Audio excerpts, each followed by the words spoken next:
On a planet forgotten by time, where ancient ruins still breathe and silence hides what should have remained asleep, a mission returns from the past. Zebes was supposed to be dead. The Metroids were meant to be eradicated, but some mistakes are never truly buried.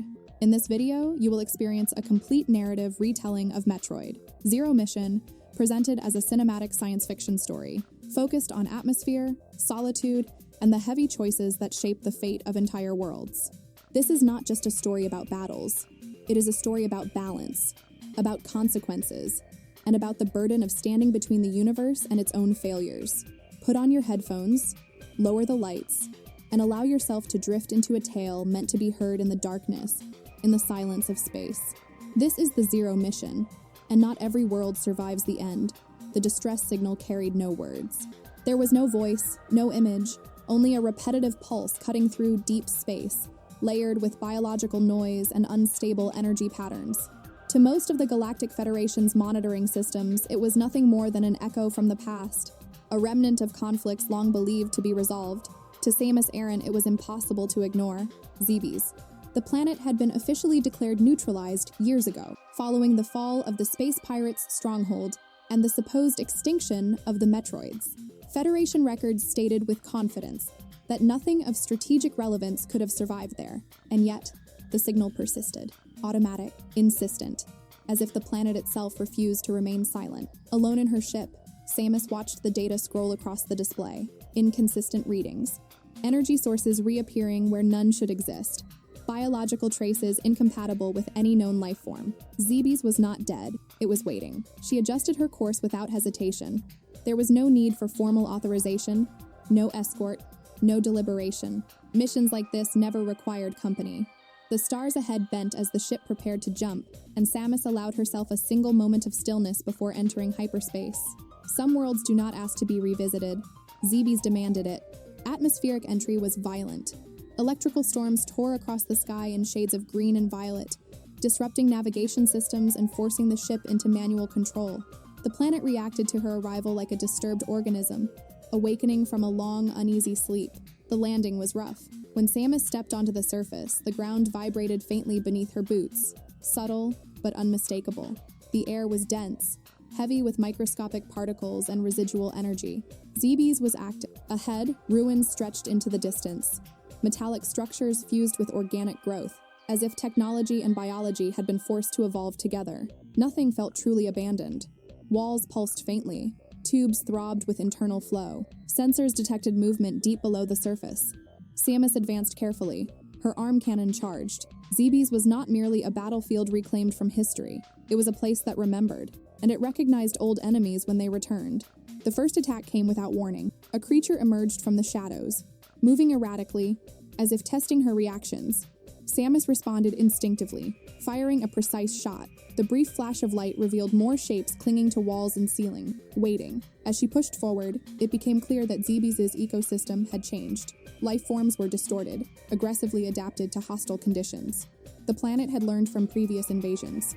Each step triggered a response, as though Zebes itself were evaluating her presence. The first signs of space pirate activity appeared soon after. Reconstructed facilities, improvised barricades, reactivated defense systems. They had returned, not as careless invaders, but as survivors attempting to reclaim what they had lost.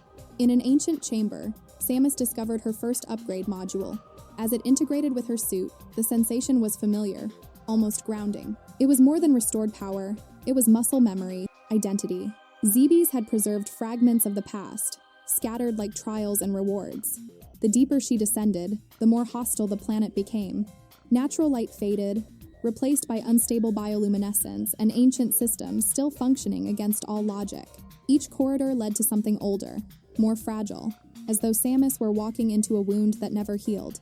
Recovered data logs revealed the space pirates' obsession. The Metroids remained the centerpiece of their experiments, creatures engineered to drain life energy, seen as the key to ultimate control. But something in the records stood out. Repeated references to containment failures and a threat even greater than the Metroids themselves. In submerged caverns, Samus encountered living Metroids. The confirmation was immediate and heavy. If they had survived, then the previous eradication had been incomplete. The battle was intense. The creature drained energy rapidly, forcing flawless execution. When it finally fell, The silence that followed offered no relief. The Metroid's presence meant something far worse was unfolding. Zebes was not merely harboring remnants of the past. It was rebuilding its own mistakes. The space pirates' central base revealed itself as a fortified labyrinth. Automated weapons, energy barriers, and intelligent traps reflected careful study. They had adapted to Samus. Prepared defenses specifically for her return. Progress demanded strategy. Mobility, endurance, and firepower were recovered gradually, turning the planet itself into a living puzzle. Zebes reshaped its pathways as she advanced, opening and sealing routes with deliberate intent. In forgotten sectors, Chozo symbols appeared etched into the walls. Murals told a different story, one not of conquest, but of containment. The Metroids had not been created as weapons of domination, but as a last resort to counter something far worse. The revelation shifted the weight of the mission entirely. The space pirates had not merely revived an old threat. They had interfered with a fragile system, dismantling safeguards that were never meant to be removed. Now the planet responded, not just to invasion, but to the collapse of an ancient balance. The first major guardian emerged as a grotesque fusion of biotechnology and planetary structure. Its body seemed rooted to the environment itself, as though Zebes had shaped it directly from its own defenses. The battle was brutal. Every strike sent shockwaves through the surrounding chambers, and every mistake was punished without mercy. Samus fought with precision, adapting in real time as the creature shifted patterns and absorbed damage. When it finally fell, the victory felt hollow. The destruction of the Guardian triggered a cascade of failures across nearby systems. Alarms echoed through distant sectors, and the planet responded with deep, violent tremors. Something far beyond pirate control was awakening. As Samus descended further, the heat increased and the air grew unstable. Cracks opened in the terrain, releasing energy that had been contained for generations. Zebes was no longer resisting intrusion. It was unraveling. By the time she reached the Queen Metroid's chamber, the scale of the threat was undeniable. The creature was massive, twisted by relentless experimentation, far more aggressive than any previous record. It was not merely a life form, but the core of a dangerous chain reaction. The final battle pushed Samus to her limits. When the Queen fell, the planet reacted like a mortally wounded organism. The Queen's death marked the beginning of total collapse. Structures failed in rapid succession, systems shut down, and creatures fled in panic. Zebes was no longer fighting to survive. It was dying. Then everything went wrong. An ambush severed Samus from her power suit. Systems shut down instantly, and for the first time since landing, she was completely vulnerable. No shields, no weapons, only instinct and experience. The planet responded differently now. There were no direct attacks, only pressure. Corridors narrowed, pathways collapsed. Every movement required caution. Zebes no longer needed to kill her. It only had to wait. Stripped of protection, Samus moved through shadows, avoiding sensors, relying on silence. This was survival in its purest form, not combat, endurance. The escape became a test not of strength but of will. The moment Samus recovered her suit was violent and immediate. Full system integration activated at once, releasing a surge of energy that tore through the surrounding chamber. There was no time left for restraint. Zebes was collapsing completely. Massive fissures split the surface. Electrical storms ripped across the sky, and the ground shattered beneath her feet.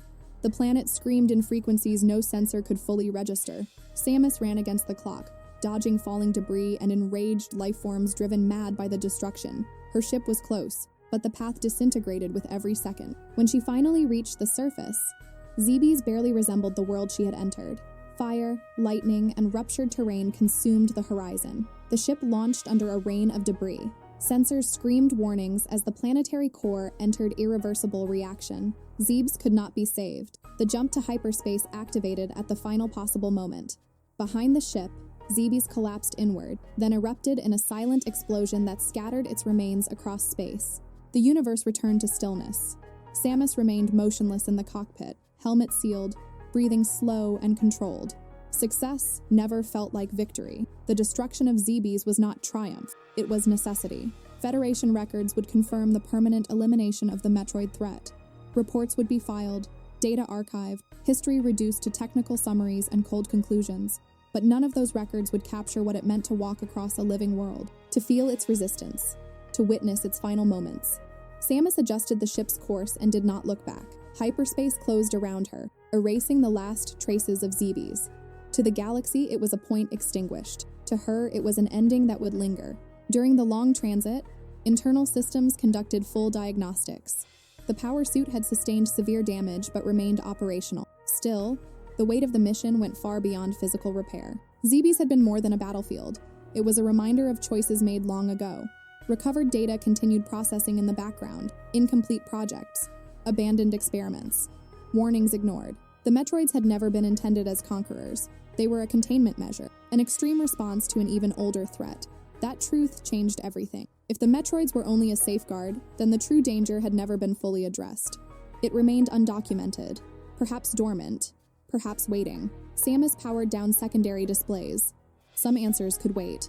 The universe had a way of revealing its truths only when they could no longer be avoided. The ship moved forward in silence, crossing regions where even Federation patrols rarely ventured. Days later, a faint signal appeared on long-range sensors. It was neither a distress call nor a recognizable transmission, only an unusual distortion in energy patterns, similar to those recorded on Zebes before the space pirates' resurgence.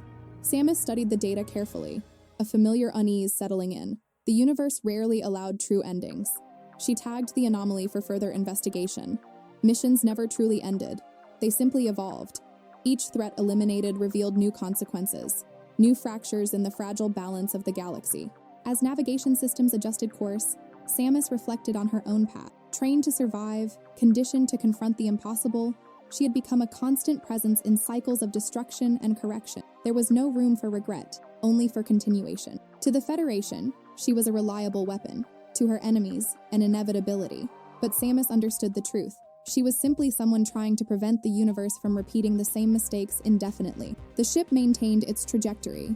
Ahead lay darkness, vast and filled with unspoken danger. At last, Samus entered a stable orbit suitable for extended maintenance. She powered down external systems and allowed the ship to drift freely. For the first time since the mission began, there were no alarms, no warnings, no immediate threats. She removed her helmet slowly. The recycled air of the cockpit felt heavy, familiar.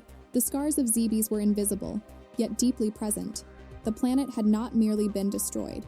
It had served as proof that some errors demand extreme correction. In her personal log, Samus recorded a single observation, not about battles, not about victories. Only a quiet truth. Some missions are not about saving worlds, but about preventing them from causing greater harm. When the entry was complete, the ship's systems indicated readiness for departure. Coordinates awaited confirmation. The universe did not rest, and neither would she for long. Samus returned to the command seat, gaze fixed on the void ahead. Where silence grew too deep, something was always preparing to awaken. The stillness was broken by a low-priority alert, a minor fluctuation in nearby gravitational fields. Subtle, but irregular. Samus reactivated the sensors, watching repeating patterns emerge with an almost organic rhythm. No known signature matched the readings. She recognized the signs.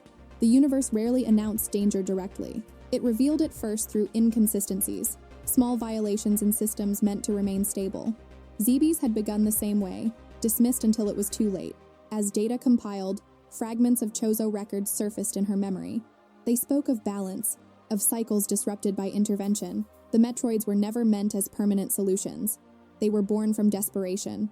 The ship maintained a steady pace. There was no urgency yet, but Samus understood the implication. Something was moving beyond the edges of known space, following patterns that history had already proven dangerous. When such forces stirred, preparation time was always limited. The Federation's response arrived hours later, cold, procedural, predictable. The anomaly would be reviewed at a later date. Resources were constrained. Unconfirmed threats rarely justified immediate action. Samus closed the channel without visible reaction. The most critical missions rarely began with official approval. They began with those who had seen enough to recognize danger before it became undeniable. As the ship altered course toward neutral territory, she reviewed every stage of the Zebes operation. The space pirates were more than scavengers. They were opportunists, exploiting remnants left behind by civilizations convinced their mistakes were buried. Where power was abandoned, the pirates returned. That realization carried a disturbing implication. Zebes was not an exception. Other worlds could harbor similar remnants, forgotten safeguards, incomplete experiments, dangers waiting to be rediscovered. Samus remained vigilant.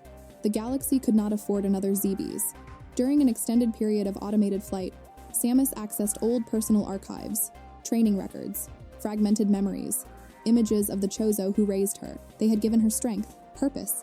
and a responsibility never fully spoken aloud. The Chozo understood that balance was temporary, that every extreme solution demanded a future price.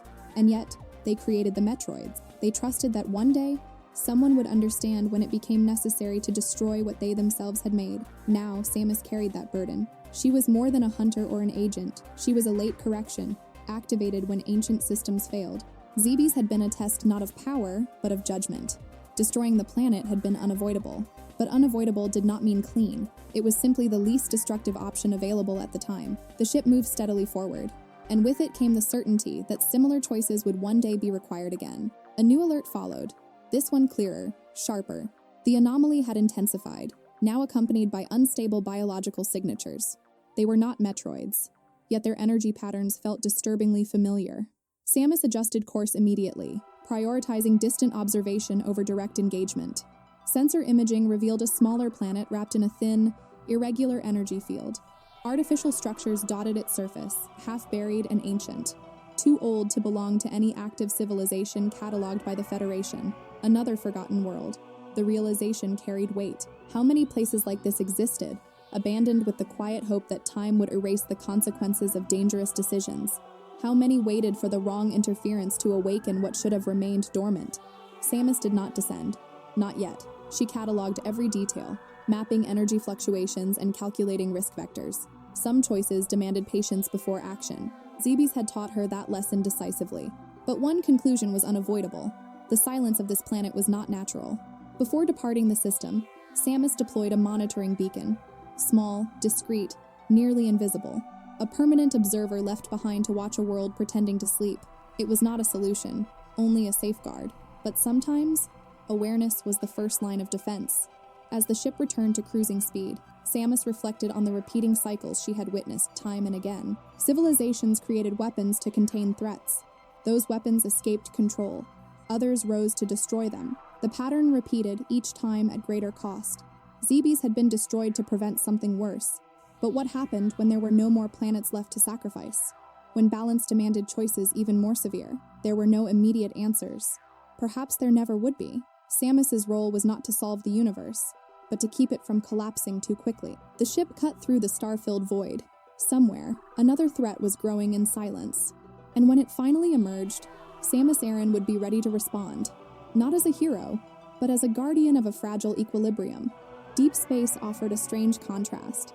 Absolute freedom wrapped in oppressive quiet. Samus watched distant stars drift across the forward display as the ship held a steady course. She did not rush. Motion itself was enough, a reminder that stopping invited heavier thoughts. The destruction of Zebes lingered not as images, but as sensations. The trembling ground, the failing structures, the silent cry of a planet stripped of purpose. Zebes had not been born evil. It had been shaped by a series of choices, each justified in isolation. Samus understood this more clearly than any Federation report ever would. The line between protection and destruction blurred when dealing with forces beyond conventional control. The Metroids were created to contain a greater danger, and became a danger themselves. As the ship crossed unmapped regions, she accepted an uncomfortable truth. Consequences were inevitable. Even the right decision carried loss, especially the right one. Systems soon indicated proximity to a neutral resupply point, an overlooked station used rarely by independent travelers. Samus reduced speed and entered stable orbit.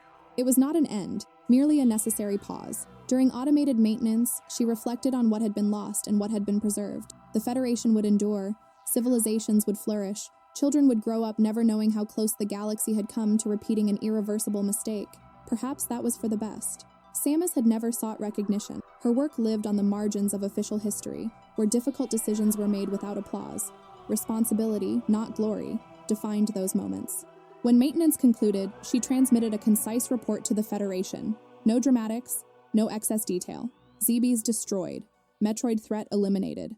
For now. She knew that, for now, was the only honest promise the universe allowed. The ship resumed its journey. Ahead stretched an infinite, indifferent cosmos. Samus felt something close to acceptance. Not peace, but clarity. The cycle had not ended. It had merely advanced to its next phase. Where silence grew too deep, something always stirred. Where forgotten power remained, someone would attempt to claim it. And where those forces converged, she would be there. Samus Aran moved forward, not as a savior, nor as an executioner, but as witness and correction within a universe slow to learn from its own mistakes. Zebes had become stardust, scattered among distant suns, but its story mattered. It served as warning, memory, and boundary crossed too far. As new stars emerged on the horizon, Samus kept her gaze steady. The Zero Mission was complete. Others would follow. They always did. And when the universe once again called for someone to face what should not exist, she would answer, silently, as she always had. And as the stars fade into silence, this journey comes to an end. If this story resonated with you, take a moment to leave a like. It helps this signal travel further through the void. If you enjoy cinematic science fiction narratives like this one, subscribe to the channel to continue exploring forgotten worlds and hidden histories. And if Zebes left an impression on you, share your thoughts in the comments. Which moment stayed with you? Which world should we visit next? Until the next transmission, stay curious and keep listening to the echoes of the universe.